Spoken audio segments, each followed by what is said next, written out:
Plugin February, it continues, where I'm doing 28 plugin reviews in 28 days. It's a crazy month. For today, we're looking at the GFM Psypan. This one's kind of interesting because at first I'm like, this is it. This is the whole plugin right here. But when you review it or when you check out the site, in terms of their description of the plugin, it says, look, it's a dead simple plugin. It's a binaural basically panning plugin. What you see is what you get, which I kind of like that. I kind of like the simplicity where you're just like, look, if you need to basically do some panning or do some minor stereo width stuff, pick this one up. It does what it says it does. There's no complicated features or anything along those lines. I'm going to give this one maybe like a 2.3 out of 5 because I feel like I could do all of this already within Ableton in terms of the stock plugins or even just here on the side. I'm not going to call this a plugin, but, you know, one of the features, I guess, of Ableton.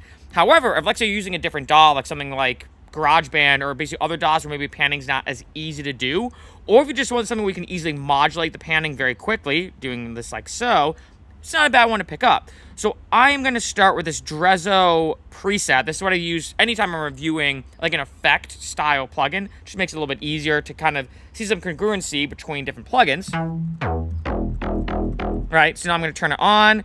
And I feel like especially for a video like this, for a plugin like this, having headphones makes this a lot more apparent. So obviously I'm on pan. I'm going to go obviously to the right first and then to the left.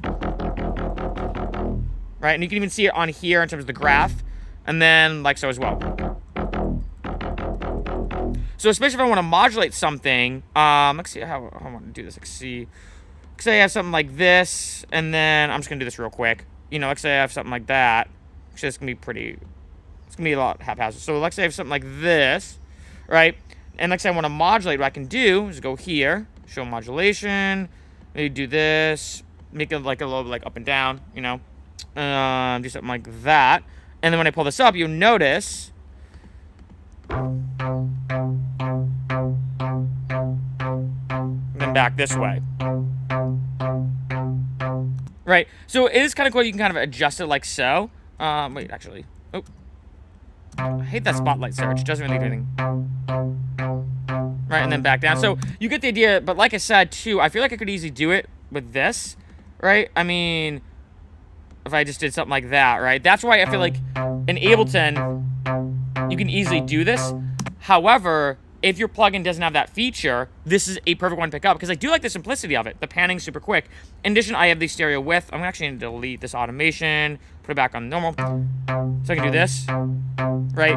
Oh, shoot. I was like, not hearing it yet. So width, a little bit more stereo width, and then a little bit less. Honestly, though, I don't think I'd use this plugin for stereo width. I might use another one like either the Ozone Imager, which is like a free one, or... Wait, is it called Ozone Imager? Yeah, Ozone Imager, which is this is like a free one I can use for stereo width stuff. I feel like I'd use that more, but that's there in case you need it. And then we have ITD. I'm not exactly sure what that does, actually. Let's see.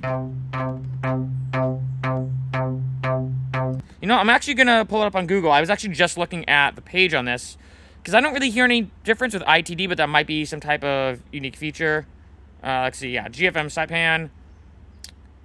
So let's check it out. So we have, and this is the interaural time difference can also be tweaked to exaggerate delay or decrease the delay effect.